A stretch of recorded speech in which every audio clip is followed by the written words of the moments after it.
Episode 1 میں ہم نے بات کی تھی قدیم مصر کی۔ مصر کیسے وجود میں آیا، دریائے نیل کا اس قوم کی تعمیر میں کیا کردار تھا، فرعون کون تھے، اہرامات کیسے بنے، ممی بنانے کا راز، کلیوپیٹرا، الیگزینڈر دا گریٹ، اور آخر میں اسلامی دور کا آغاز، حضرت عمر فاروق رضی اللہ تعالیٰ عنہ کا مصر فتح۔ ایپیسوڈ 2 میں ہم بات کریں گے اسلامی دور کے بعد حضرت عمر فاروق رضی اللہ تعالیٰ عنہ کے بعد فاطمی خلافت، صلاح الدین ایوبی کا دور، مملوک سلطنت اور سلطنت عثمانیہ کے بارے میں۔ تو کرتے ہیں اپنی ویڈیو کا آغاز۔ بسم اللہ الرحمن الرحیم۔ السلام علیکم، welcome to my YouTube channel fun and knowledge میں خوش آمدید۔ امید کرتا ہوں آپ سب خیریت سے ہوں گے۔ فاطمی خلافت اسلام کی ایک عظیم اور منفرد شیعہ خلافت تھی جو عباسی خلافت کے دور میں سن 909 عیسوی میں قائم ہوئی۔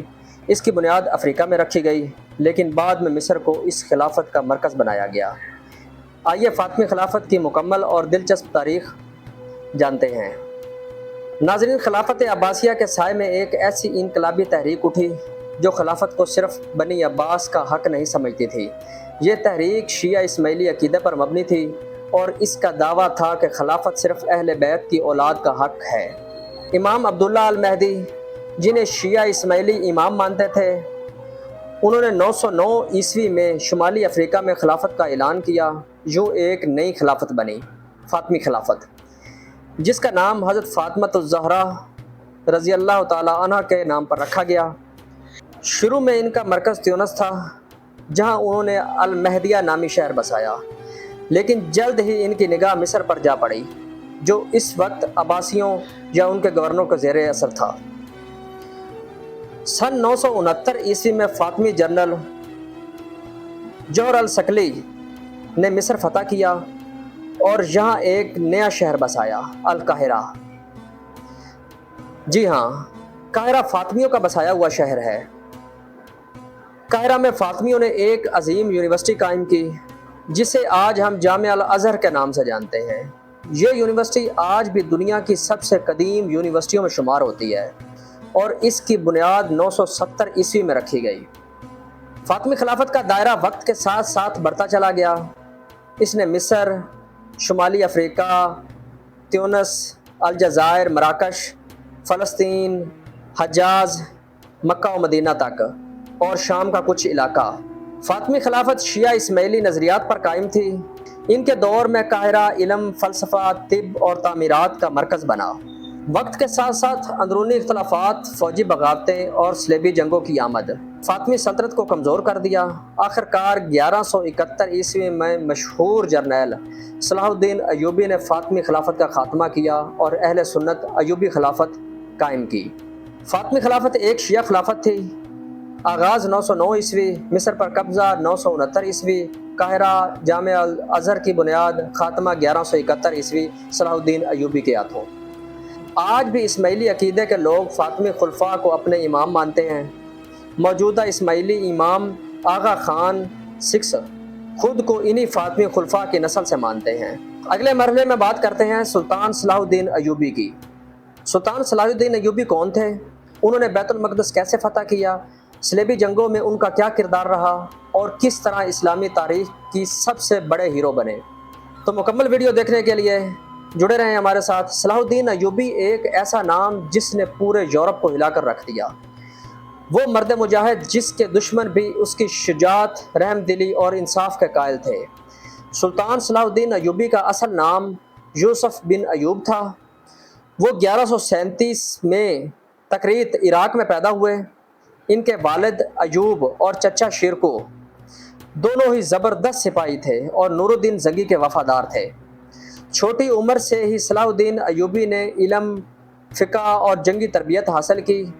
ان کی طبیعت میں عاجزی، حیا اور تقوی بچپن سے نمایاں تھا۔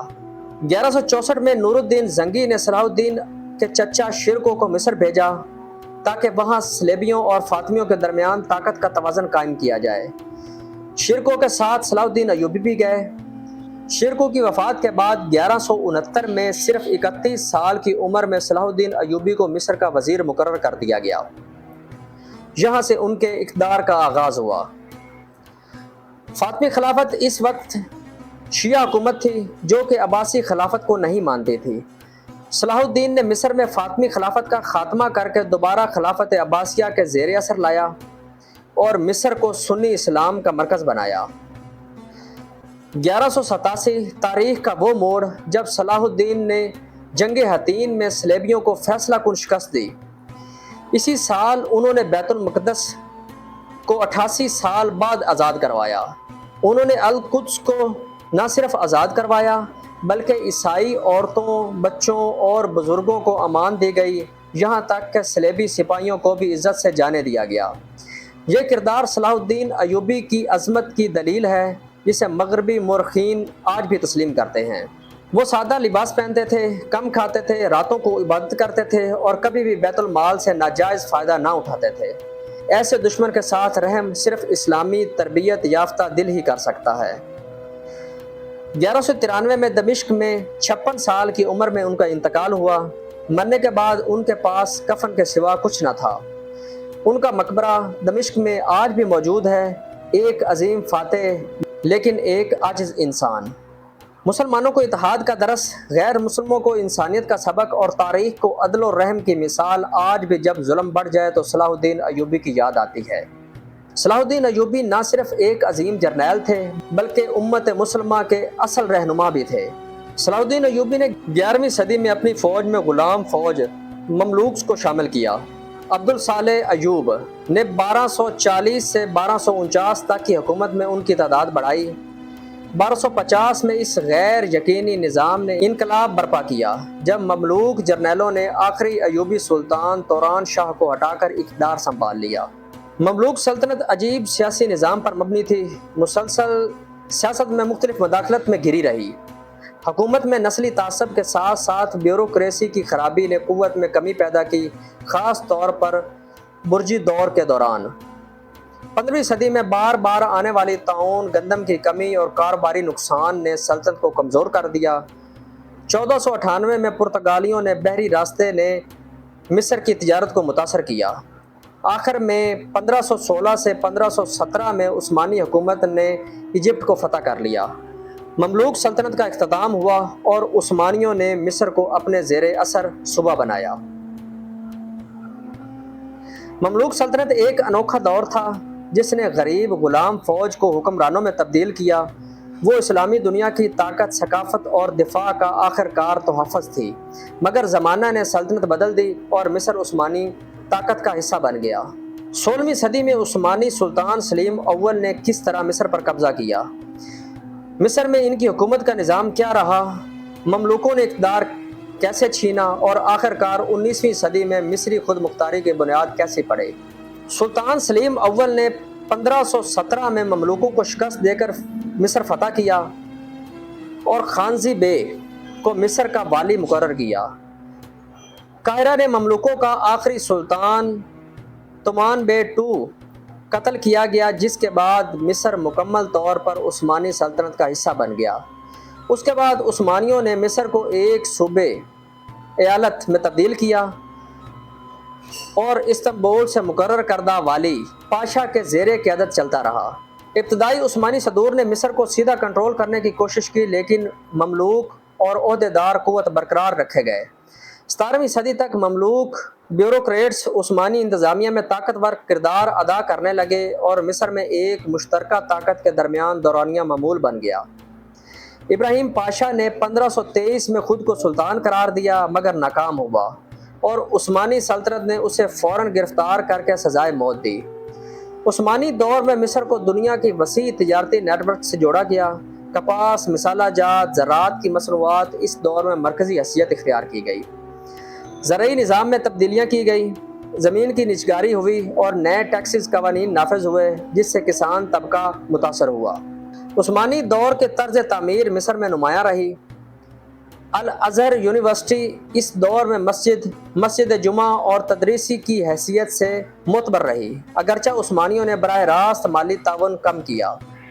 17ویں اور 18ویں صدی میں مملوک کے درمیان اقتدار کی جدوجہد شدت اختیار کر گئی، جس نے سلسلہ حکومت کو بے چین کیا۔ عثمانی سلطنت کے سلطان سلیم اول وہ واحد سلطان تھے جنہوں نے ایک ہی وقت میں